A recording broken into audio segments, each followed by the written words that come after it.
Nostalgia, how the in part 1 of the series, we map the diagnosis.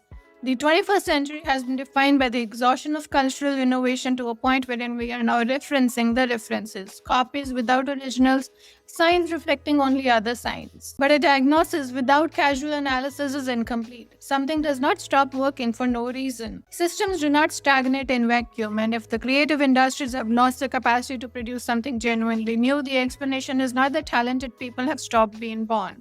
It is that the machinery connecting the talent to the audience has been fundamentally restructured. Now, the restructuring has three dimensions: the financialization of the creative industries, the algorithmic reorganization of cultural distribution, and the systematic destruction of the spaces where genuinely new used to be incubated.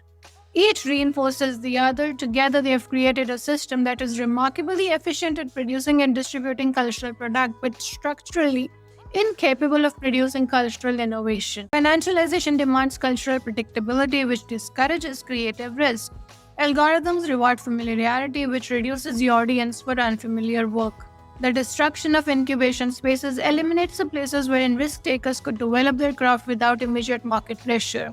And the collapse of the subcultures removes the communities that once provided the initial audience for genuinely new, the early adopters who translated innovation from the margins to the mainstream. The result is a system that is extraordinarily efficient at producing and distributing cultural products. Today, more content is being created and consumed than at any other point in human history.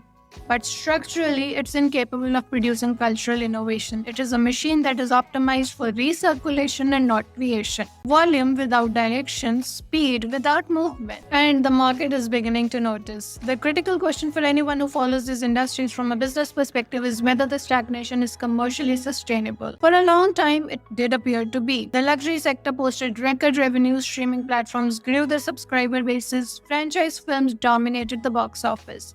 The system was producing diminishing cultural returns but increasing financial ones. That divergence appears to be narrowing. Luxury sales declined in 2024, the sneaker market contracted, the global art market fell 12%, film production dropped 40% from its peak, gallery closures accelerated, Grammy viewership collapsed. Also, the BOF and McKinsey State of Fashion 2026 report found that industry was being forced to rebuild trust with consumers after years of raising prices without corresponding improvements in quality or creativity. And this suggests that the business of nostalgia may be encountering its own limits. A system that substitutes narrative for substance, science for reality, reference for invention can sustain itself for a long time, as long as the consumer continues to accept the substitution.